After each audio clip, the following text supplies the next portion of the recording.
देखिए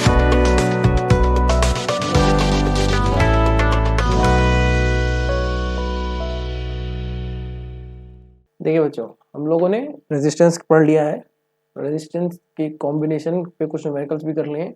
अब heating effect of current देखते हैं। देखिए बच्चों, आपने देखा होगा जो बल्ब है वो ग्लो करता है जब हम स्विच को ऑन करते हैं, है ना। देखिए होता क्या है, जब हम स्विच को ऑन करते हैं, ये तो आप सर्किट है, ये छोड़िए। जैसे आप मान लीजिए, आप देखिए ये सर्किट, देखिए ये सिंपल सर्किट है। ये एमीटर करंट मेजर करता है, आप लोग को पता है। तो देखिए, जैसे मान लीजिए यहाँ पे की होती, ठीक है, अभी ये ओपन है, अब ये क्लोज है, ठीक है, अब ये की क्लोज है। तो देखिए जैसे ही हमने स्विच ऑन किया, क्या होगा, इलेक्ट्रॉन्स जो है, जो इस वायर में थे पहले से ऑलरेडी, वो फ्लो करना चालू करेंगे पॉजिटिव टू नेगेटिव साइड। अच्छा, जब ये फ्लो करेंगे तो बल्ब के अंदर देखिए क्या हो रहा होगा। बल्ब के अंदर ऐसे करके आपने देखा होगा, ये टंगस्टन वायर होती है, तो इलेक्ट्रॉन्स इसके थ्रू पास होते हैं, ठीक है। तो इलेक्ट्रॉन पास होते हैं मतलब इसके थ्रू करंट पास होता है। तो जब इसमें करंट पास होता है तो ये फिलामेंट हीटअप होता है, हीटअप माने गर्म होता है, और मतलब इसका टेम्परेचर इंक्रीज होता है, और जैसे टेम्परेचर इंक्रीज होता है ये ग्लो करने लग जाता है, ठीक है। तो इसका मतलब क्या हुआ कि करंट की वजह से हीटिंग होती है। तो इसी चीज को कहा जाता है हीटिंग इफेक्ट ऑफ करंट, ठीक है।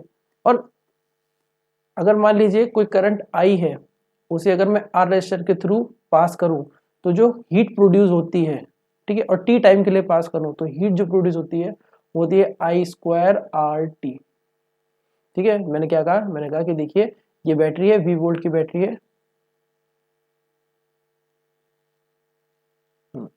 ये वी वोल्ट की बैटरी है, हाँ। अरे अरे बच्चों देखिए, ये जो इलेक्ट्रॉन्स है, ये इलेक्ट्रॉन्स का मोशन है, ठीक है। देखिए electrons positive to negative, positive से अट्रैक्ट होंगे इलेक्ट्रॉन, जिसकी वजह से करंट जो फ्लो होगा वो क्या होगा, इस साइड में फ्लो होगा।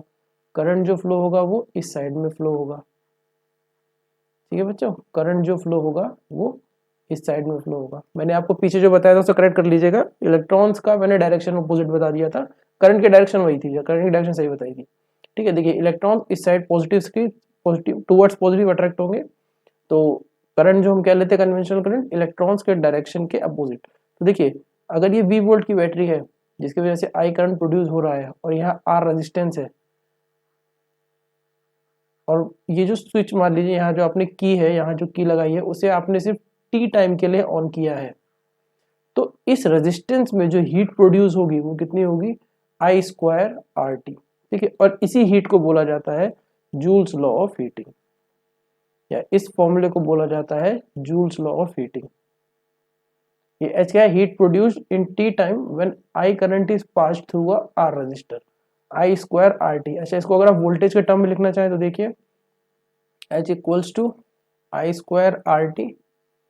हमें क्या पता है, हमें पता है कि आई इक्वल्स टू, या आपने जैसे याद किया है ओम्स लॉ को, वो लिख लीजिए, V equals to I R होता है, तो I equals to V by R, ठीक है। तो H इक्वल्स टू, आई की जगह देखिए V रखते हैं, V square upon R square into R T. R से आर, क्या आर से स्क्वायर कैंसिल आउट हुआ, तो H equals to V square upon R T. Voltage के फॉर्म में आप ऐसे लिख सकते हैं, ठीक है। लेकिन जो जूल्स लॉ ऑफ हीटिंग है वो आई स्क्वायर आर टी ही होता है, ठीक है। देखिए this effect is utilized in devices such as electric heater, electric iron, ठीक है, जो आप प्रेस करते हैं आयरन, इलेक्ट्रिक आयरन, उसमें इलेक्ट्रिकल हीटर, और भी जो डिफरेंट इलेक्ट्रिकल कुकर, जो इलेक्ट्रिक कुकर जो होते हैं उनमें ये सब यूज होता है।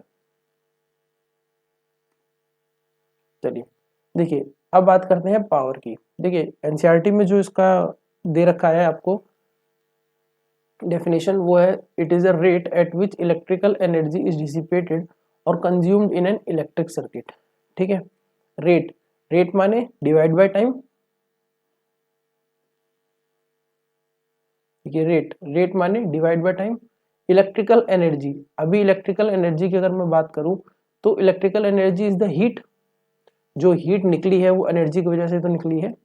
तो इलेक्ट्रिकल एनर्जी डिसिपेटेड और consumed in an electric circuit in N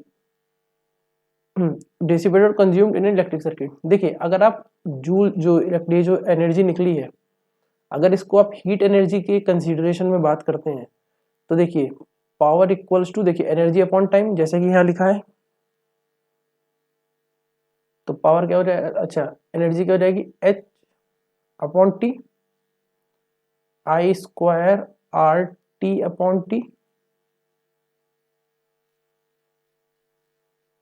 तो ये हो जाएगा आपका I square R I into I R, तो आई इंटू वी। ठीक है, power equals to voltage into current. ठीक है, अगर आप इस एनर्जी को, यहाँ पे एनर्जी को हीट एनर्जी जो कि करंट की वजह से प्रोड्यूस हुई थी उसको लेके करते हैं। अब देखिए बच्चों, ठीक है, लेकिन आप इसको ऐसे नहीं करेंगे।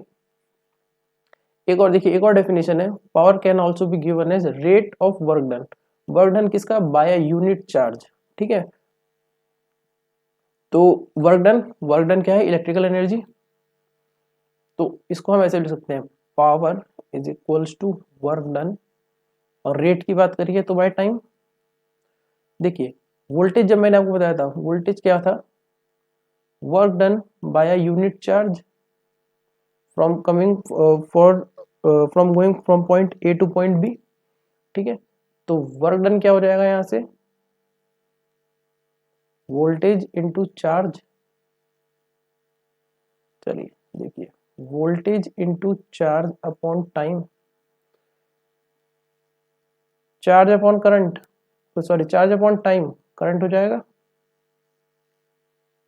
Q into T V I. तो जो आपकी इलेक्ट्रिकल पावर होती है वो होती है वोल्टेज इंटू करंट। अब ये तो मैंने बता दिया, पावर जो होती है वोल्टेज इंटू करंट होती है। ठीक है, अब इसकी यूनिट की बात करें, देखिए इसकी यूनिट होती है वॉट। वॉट को हम बोल सकते हैं जूल पर सेकेंड। ठीक है, इलेक्ट्रिकल एनर्जी की यूनिट होती है what which is joule per second.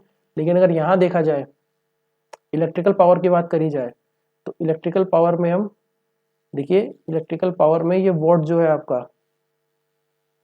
1 what, volt ampere हो गया। देखिए अभी इसको भी मैं जूल पर सेकंड में कन्वर्ट कर सकता हूँ।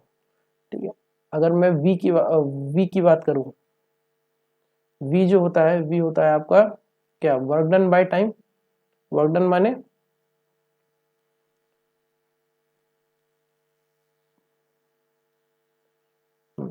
वर्क डन माने जूल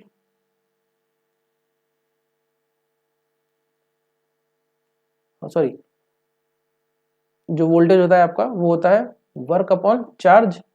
तो ये हो गया आपका joule, joule per coulomb. Ampere की बात करते हैं, एम्पियर हो गया आपका charge upon time. Ampere current ये होता है ना, current equals to charge flowing through a surface in a T interval of time. ठीक है, तो चार्ज कितना, कूलम अपॉन सेकेंड। देखिए कूलम से कूलम कट गया, ये आ गया जूल पर सेकेंड। तो 1 volt ampere, 1 volt ampere, 1 joule per second और 1 वॉट, ये तीनों बराबर होते हैं। ठीक है बच्चों, देखिए और आपको 1 वॉट की अगर डेफिनेशन देनी है, अगर इलेक्ट्रिकल पावर की बात करी जाए, तो 1 वॉट के लिए आप लिखेंगे it is a power consumed by device that carries 1 ampere of current. ठीक है, that carries 1 ampere of current when operated at a potential difference of 1 volt. thus 1 what is given as volt ampere, जैसे कि हमने V into आई लिखा है। तो देखिए इसको आप आई स्क्वायर आर और वी स्क्वायर बाय आर भी लिख सकते हैं। आई स्क्वायर आर कैसे, देखिए वी आई, वी आई को हम क्या लिख सकते हैं, वी, अच्छा वी को आप लिख सकते हैं आई आर इंटू आई, ये हो जाएगा आई स्क्वायर आर। ठीक है, और क्या लिख सकते हैं, जब वी स्क्वायर बाय आर लिखना हो तो V into V by R, V square by R. ठीक है बच्चों, अच्छा अब देखिए, अब इसे देखिए हीटिंग इफेक्ट ऑफ करंट। देखिए क्या कह रहा है, the heat H is produced directly proportional to the square of the current resistance and the time for which current is allowed to pass. ठीक है, अच्छा ये देखिए जो हीट निकली वो एनर्जी ही तो निकली, ठीक है, और एनर्जी एनर्जी ही तो निकली, तो एनर्जी क्या होती है, energy equals to power into time. Power कितनी आई हमारी, वी आई इंटू टाइम। अच्छा वी आई को मैं क्या लिख सकता हूँ, I into I R into time, ये हो गया आई स्क्वायर आर टी। तो हीट एनर्जी, देखिए ये जो एनर्जी निकली एनर्जी होती है पावर इनटू टाइम, तो ये एनर्जी निकली है, कौन सी एनर्जी निकलती है, हीट एनर्जी, तो heat energy equals to I square R T. ठीक है बच्चों, आप इससे पावर लिख सकते हैं, पावर से इसे लिख सकते हैं, ठीक है। और सही तरीका यही है कि पहले पावर डिफाइन करी जाए या पहले पावर के बारे में बात करी जाए, फिर उसके बाद आपको मैं हीटिंग इफेक्ट ऑफ करंट के बारे में ये डेफिनेशन दूं और ये जो डेरिवेशन है वो करके दिखाऊं। ठीक है,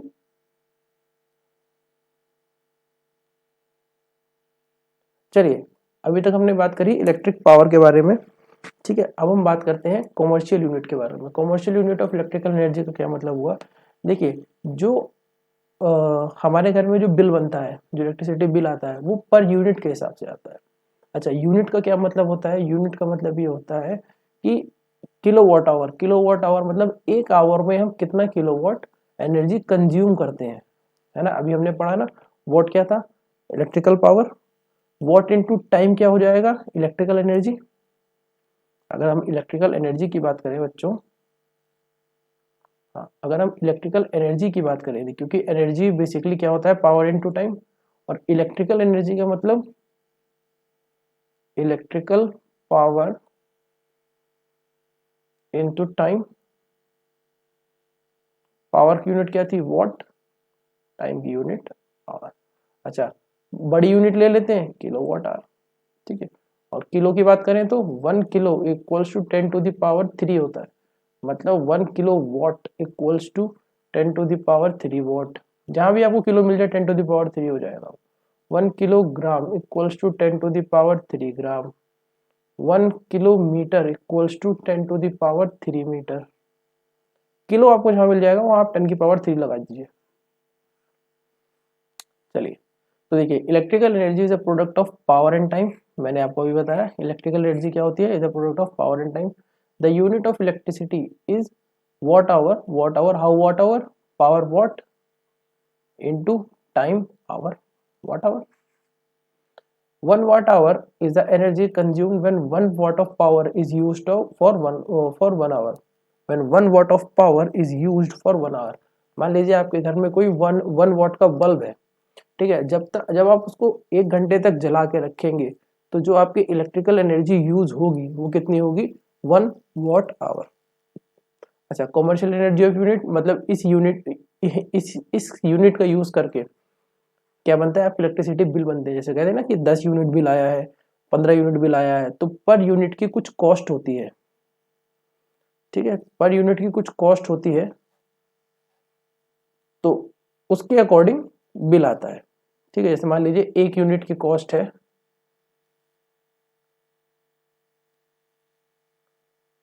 10 रुपए, ठीक है। चलिए मैं इसको अभी आपको एक्सप्लेन करता हूँ, पहले से देखिए। तो हाँ, तो commercial unit is kilowatt hour and commonly known as unit. तो किलोवाट आवर यूनिट, अब देखते हैं 1 किलोवाट आवर में एनर्जी कितनी लगती है, क्योंकि एनर्जी की यूनिट तो जूल होती है ना। तो देखिए 1 किलोवाट आवर मतलब 1000 वाट इंटू आवर को सेकंड में 3000 सेकंड, वाट सेकंड क्या होता है, जूल, तो 3.6 इंटू 10⁻6 जूल, तो 3.6 इंटू 10⁻6 जूल। अब देखिए तो ये हो गया आपका 1 किलोवाट आवर मतलब 1 यूनिट। मतलब जब आप अपने घर में 1 किलोवाट आवर एनर्जी यूज कर लेते हैं तो मतलब आप कितनी एनर्जी यूज कर लेते हैं, आप 3.6 इंटू 10⁻6 जूल एनर्जी यूज कर लेते हैं। और 3 इंटू 10⁻6 एनर्जी यूज करना मतलब एक यूनिट एनर्जी यूज करने पे आपसे लिए जाते हैं 10 रुपए। ये होता है 1 यूनिट की कॉस्ट का मतलब, ठीक है। 1 यूनिट की कॉस्ट 10 रुपए, इसका मतलब जब आप 3.6 into 10⁻6 joule of electrical energy use कर लेंगे तो उससे आपको क्या मिलेगा, उससे क्या होगा, उससे आप 1 यूनिट जो है इलेक्ट्रिकल एनर्जी यूज कर लेंगे, और उस 1 यूनिट यूज करने के लिए आपको 10 रुपए देने होंगे अगर पर यूनिट कॉस्ट 10 रुपीज है। तो मान लीजिए आपने 30 यूनिट यूज कर ली, तो जो आपका बिल आएगा वो आएगा आपका 30 इंटू 10, 300 रुपीज। ठीक है, ये तो पर आवर का है। ठीक है, पर आवर का है। तो ऐसे ही चलता है बच्चों, जो मीटर में है उसमें आप देख सकते हैं यूनिट दिखाता है, उसे आप पर यूनिट कॉस्ट से मल्टीप्लाई कीजिए, आपका इलेक्ट्रिसिटी बिल आप खुद बता सकते हैं। ठीक है, इंटरेस्टिंग है ना बच्चों। चलिए बाकी अपनी एक्सरसाइज करेंगे वो नेक्स्ट क्लास में।